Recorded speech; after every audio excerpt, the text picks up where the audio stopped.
तो हेलो प्यारे बच्चों, आज इस वीडियो में बात करेंगे श्वसन के बारे में।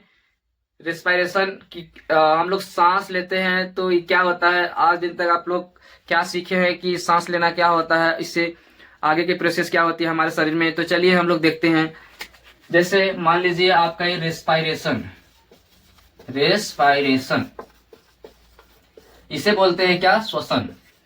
श्वसन। अब श्वसन क्या प्रक्रिया है, इसमें क्या होता है ना। आज दिन तक आप लोग क्या जाने हैं, तो चलिए थोड़ा और जान लेते हैं हम लोग।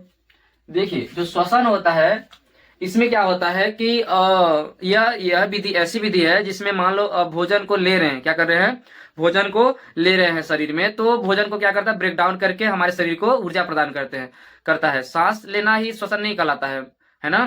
तो देखिए ये क्या कहता है कि this process is break down food produce of, क्या करता है, प्रोड्यूस एनर्जी, क्या करता है, एनर्जी प्रोड्यूस करता है ना। तो देखिए थोड़ा इक्वेशन के माध्यम से जान लेते हैं, समीकरण क्या हो सकती है। देखिए सबसे पहले तो हम लोग ग्लूकोज मतलब कि हम लोग का भोजन है ना, भोजन को हम लोग अंदर ले रहे हैं, है ना, अंदर। तो देखिए अंदर क्या होता है कि हम लोग भोजन को ले रहे हैं, तो हम लोग का जो भोजन होता है ऑक्सीजन की उपस्थिति में पाचन होता है ना। तो देखिए ये प्रोसेस रहेगा कि प्रेजेंट ऑफ ऑक्सीजन, फिर क्या बनेगा यहाँ पर, CO2 बनेगा, और क्या बनेगा, वाटर बनेगा, और क्या बनेगा, एनर्जी बनेगा, एनर्जी। तो देखिए हम लोग भोजन को लेते हैं ना, तो उससे क्या मिलती है, हम लोग को एनर्जी मिलती है ना। रेस्पायरेशन जो होता है वो दो प्रकार का होता है। कितने प्रकार का, दो प्रकार का। कौन कौन से, एक होता है एरोबिक रिस्पायरेशन, एरोबिक रिस्पायरेशन, और एक होता है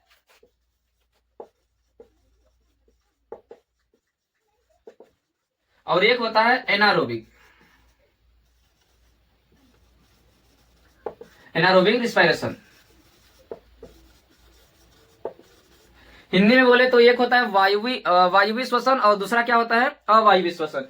ये जो श्वसन होता है ना, ये श्वसन प्रेजेंस ऑफ ऑक्सीजन में होता है। किसमें, ऑक्सीजन में। और ये जो एनारोबिक होता है, एनारोबिक को बोलते हैं अवायुवी श्वसन। तो अवायुवी श्वसन जो होता है वो ऑब्सेंस ऑफ ऑक्सीजन, मतलब कि ये जो श्वसन होता है ना, अवायुवी श्वसन, कहाँ होता है, अब्सेंट ऑफ ऑक्सीजन, मतलब कि वहां पर ऑक्सीजन उपस्थित नहीं होगा, फिर भी ये रिस्पायरेशन हो सकता है।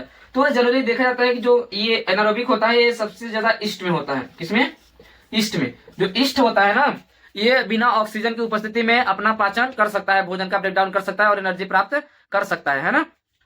ईस्ट में जैसे मान लो कि ईस्ट वाला क्या प्रोसेस है कि जैसे मान लो ग्लूकोज को ले रहे हैं, फिर ऑब्सेंस ऑफ ऑक्सीजन हो गया, उसके बाद फिर बनेगा क्या, एल्कोहल बनता है, और एल्कोहल के साथ में क्या बनेगा आपका, CO2, और क्या बनता है आपका, एनर्जी प्राप्त होता है ना। तो पता है आपको कि जो ईस्ट होता है ना, ईस्ट होता है, तो ईस्ट को किण्वन प्रक्रिया से फ्रेगमेंटेशन होता है। फ्रेगमेंटेशन प्रक्रिया से क्या बनाते हैं, एल्कोहल। एल्कोहल को बोले तो क्या बोल सकते हैं, शराब, है ना। तो शराब वही होता है। अच्छा, अब बात करते हैं और कि एक और होता है जिसको हम लोग श्वसन बोलते हैं, कि जो आपका ये ब्रीदिंग भी होता है, ब्रीदिंग को भी बोलते हैं श्वसन। क्या बोलते हैं, श्वसन। तो ब्रीदिंग का मतलब क्या होता है, तो देखिए जो ब्रीदिंग होता है ना, ये सिंपल सांस लेना और सांस को छोड़ना, है ना। इंग्लिश में बोले तो इनहेलेशन और एक्सहेलेशन। अच्छा, तो देखिए ये दो प्रोसेस से होता है। कौन कौन सा, एक होता है इनहेलेशन,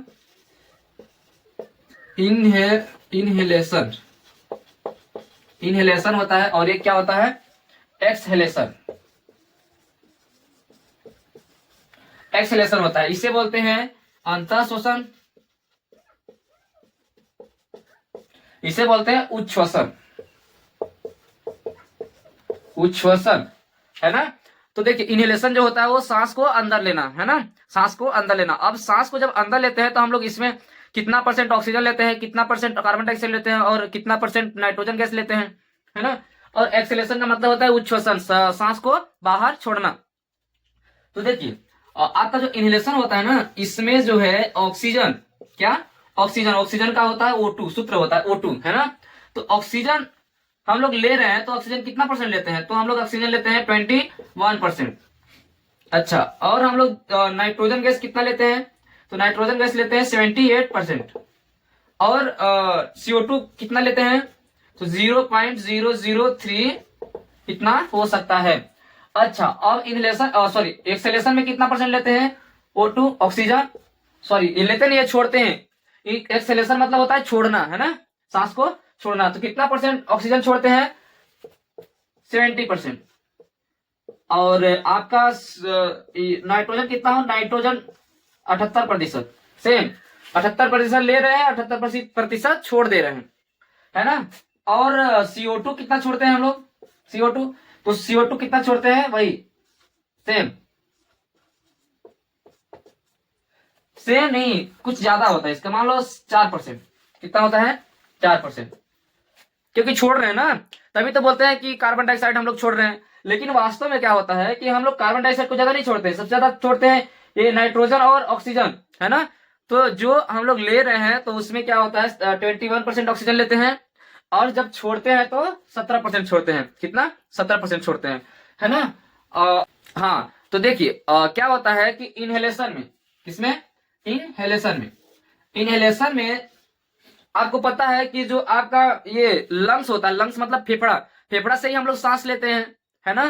तो देखिए जो फेफड़ा होता है ना, फेफड़ा के पास में क्या क्या होता है आपका, फेफड़ा के पास में क्या क्या होता है, जैसे मान लीजिए आपका लंग्स हो गया, लंग्स के पास क्या होता है, रिब्स होता है, रिब्स के पास क्या होता है, डायफ्राम होता है, नीचे डायफ्राम। तो है ना, जब हम लोग इनहेलेशन करते हैं, मतलब सांस को अंदर ले रहे हैं, है ना, तो सांस को जब अंदर लेते हैं, तो आपका जो रिब्स होता है, रिब्स मतलब जो आपका पसलियां होता है, ये दोनों, तो क्या करता है, मुंह आउट होता है ना। जो रिब्स होते हैं वो क्या होता है, मुंह आउट होता है, मतलब बाहर जाता है ऐसे ऊपर। हाँ, सांस ले रहे हो, मतलब जो रिब्स है वो ऊपर जा रहा है ना, कहाँ जा रहा है, ऊपर जा रहा है ना। और जो आपका डायफ्राम है वो नीचे, है ना, कहाँ होता है, पसलियों के नीचे। हाँ, और जैसे मान लीजिए कि आपका ये एक्सेलेशन हो गया, तो एक्सेलेशन में क्या करता है आपका जो रिब्स होता है, हाँ, रिब्स क्या होता है, मुंह डाउन हो जाता है, मतलब कि नीचे आता है ना। सांस देखो, सांस ले रहा है, छोड़ रहा है, तो जो रिब्स होता है वो नीचे आता है, कहाँ, नीचे आता है। और आपका जो ये डायफ्राम होता है, वो डायफ्राम जो होता है वो पुनः अपने जगह पर आ जाता है ना। मतलब कि जैसे मान लीजिए डायफ्राम क्या यहाँ पर नीचे गया था, लेकिन फिर ये डायफ्राम ऊपर जाके अपने स्थान ग्रहण कर लेते हैं। बहुत सारे जंतु हैं जो श्वसन करते हैं, मतलब जो सांस लेते हैं वो अलग अलग जगहों से लेते हैं, अलग अलग अंगों से लेते हैं, है ना।